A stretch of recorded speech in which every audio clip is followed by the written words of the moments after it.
कई बार तुम्हारे मन की स्थिति तुम्हें बेचैन कर जाती है और तुम्हारे लिए काफ़ी मुश्किल हो जाता है अपने आप को शांत रख पाना। हर बार चुप रह जाना भी ज़रूरी नहीं होता। जहाँ लगे कि अब बहुत गलत हो रहा है तब वहाँ पर बोलना भी चाहिए।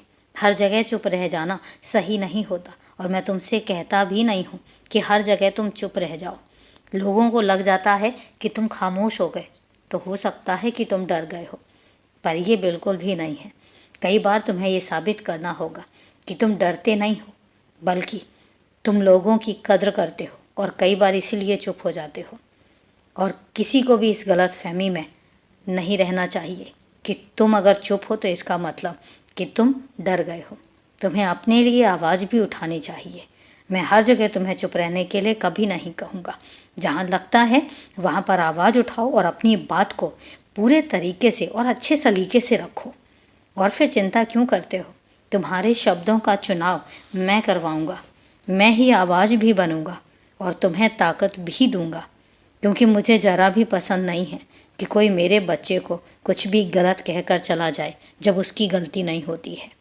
और तुम निश्चिंत रहो, मेरे कुछ कहने के तरीके अपने ही होते हैं।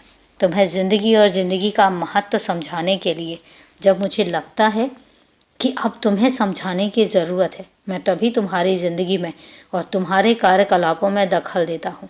वरना मैं तो तुम्हें आराम से रहने देता हूँ, आज़ाद रहने देता हूँ और हमेशा चाहता हूँ कि तुम बस आगे बढ़ते रहो। हर अंधेरे के बाद रोशनी आती है, एक बात याद रखना, और वह रोशनी तुम्हारी ज़िंदगी की सारी तकलीफ़ें लेकर चली जाएगी। मैं फिर कहता हूँ कि एक बात याद रखना कि वह रोशनी तुम्हारी ज़िंदगी की सारी तकलीफ़ें लेकर चली जाएगी और तुम्हें पता भी नहीं चलेगा। कुछ ऐसा होगा कि सब कुछ अचानक ही चलेगा और फिर सब ठीक हो जाएगा।